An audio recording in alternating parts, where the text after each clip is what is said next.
LeBron, it looked like you had "Thank you, MJ" written on your shoes. Just how could you describe what it meant to you to pass him, considering how you grew up thinking about him as a player?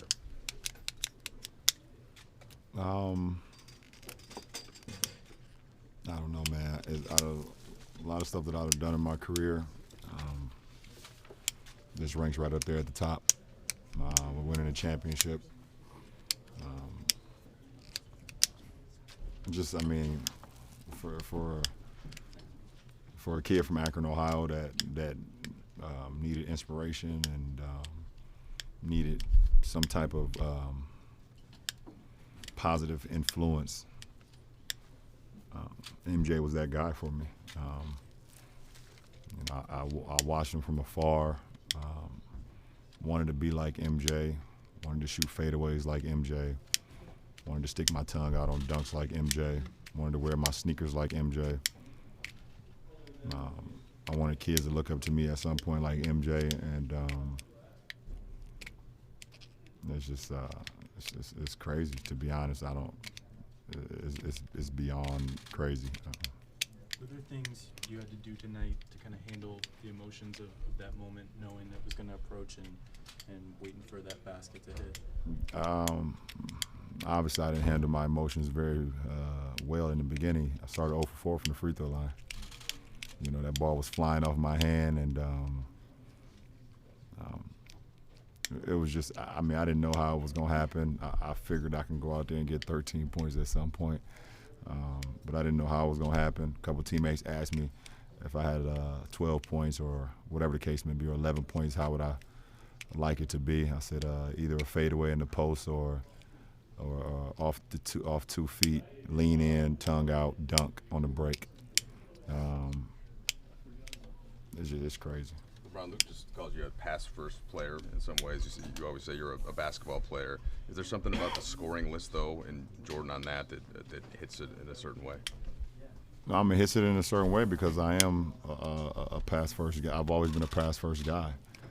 I've always, since I started playing the game of basketball and was taught by my little league coach and father figure, Frank Walker, he always said you get a lot more thrill out of seeing your teammates succeed.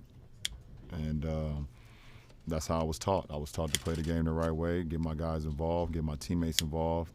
You know, when I first started playing basketball, we had kids that was much smaller than me that couldn't get shots for themselves. So, you know, I would literally, you know, had to get them shots. We had one kid on our team that literally couldn't dribble. So I would get a rebound and actually roll the ball to him all the way up into the hole, and he would just pick it up off the ground and lay it in. And I got a kick out of that. So that's why it's so crazy to me right now that, you know, that's why it's so crazy to me just seeing, you know, where I'm at in the scoring of all-time greats in this game of basketball, because I've never been about scoring. LeBron, there was a moment when in the timeout you spent quite a bit of time to yourself and covered your face with a towel. What was that moment like for you? And if you hadn't been covering your face, what would we have seen on it? It was very emotional. Very emotional. A lot of things that was going on inside me at that point in time.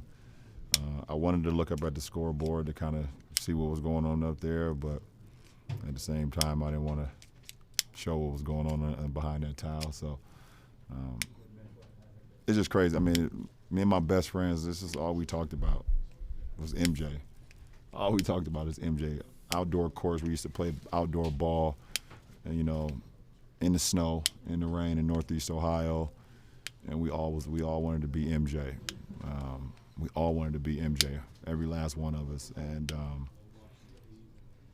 it's crazy. Like my high school best friends, they text me, and they just like they can't believe it. I can't believe it because we just remember like walking up and down, you know, them Akron streets with a basketball, just, you know, singing I want to be like Mike, and it's crazy. Do you remember what season back then you wore 23 for the first time? Say that again? Do you remember what season in your youth you wore 23 for the first time? I think the first time I wore 23 was my first time playing AAU ball, and when that was happened to be 5th grade, I believe, and I just had started in 4th grade. I had just played 1 year before that, but it's crazy. I've always wanted to wear 2-3. My first year in high school, we didn't have new uniforms, and as a freshman, you kind of just got to figure it out.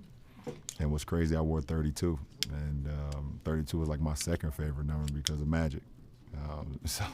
And then I was able to move on. We got new uniforms my sophomore year, and I was able to get 23 for the rest of my high school career.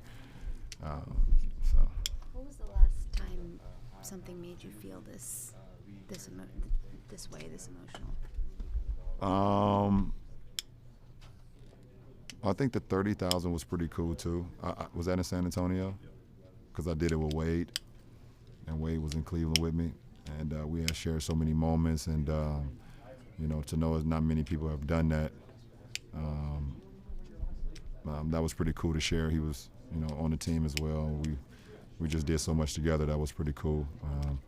Obviously, you guys saw my emotions after winning the championship, and what was that? What year was that? 16. So you guys saw my emotions after that game. I don't know. What was it most about Jordan that when you guys were playing at the park? What stood out the most to him? What made him the guy for you? What made him the guy for everybody? He was everything. I mean, you name it, he was everything.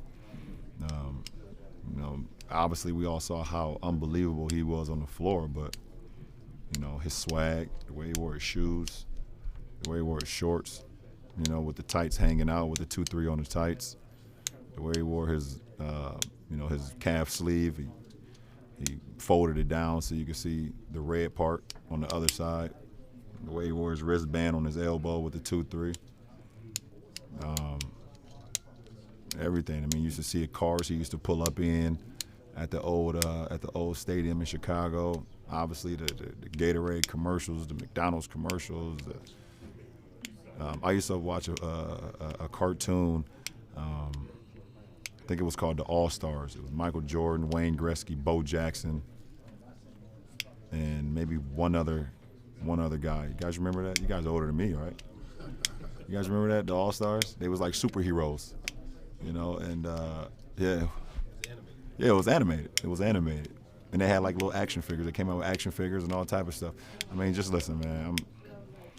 I always tell you guys, like, when you're an inner city kid from Akron, Ohio, like myself and my guys growing up, you look for anything, any lightning in the bottle that can inspire you, because you just always put up against the numbers of failing.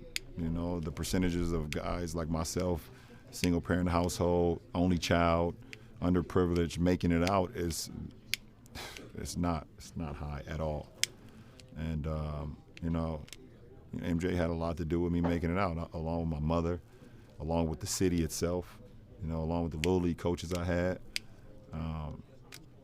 But Mike had no idea what he was doing for a kid that was growing up, 45 minutes flight away from Chicago when he was putting in that work. How did the context of kind of where this team is and where you guys were in that game, when you were down 15 after the free throw, did that alter what that moment in the moment was for you? Absolutely. Absolutely.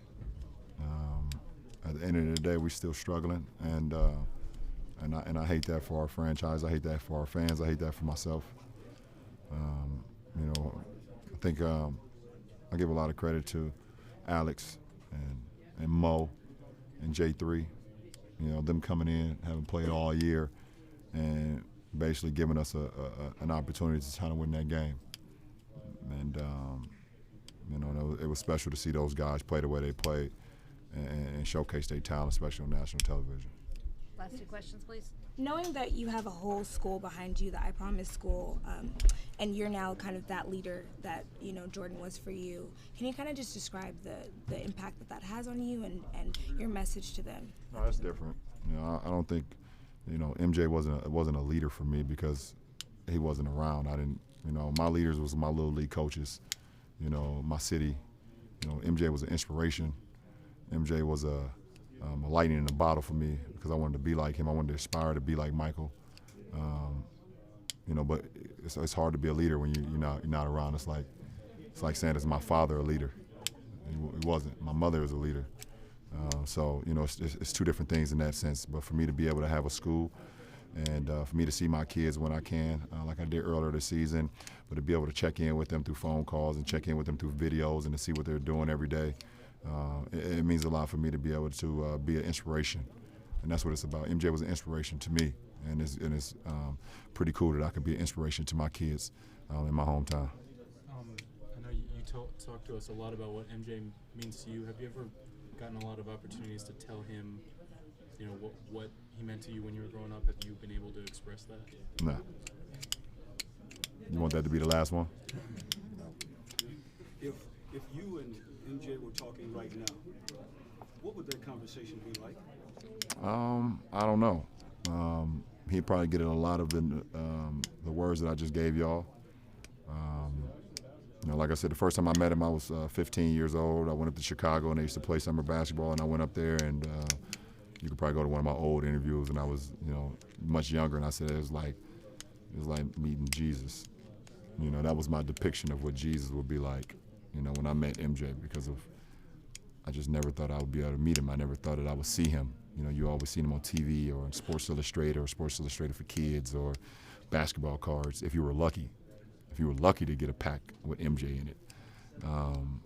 You know, see him on Wheatie boxes, and you know, I would always see his posters when I would go. Me and my friends would walk in the mall. We would see the shoe stores, and obviously I wasn't able to afford Jordans at that point in time in my life, but I would just always love what he was about, and then watch him on TV. So I would give him a lot of the conversation that I'm giving you guys.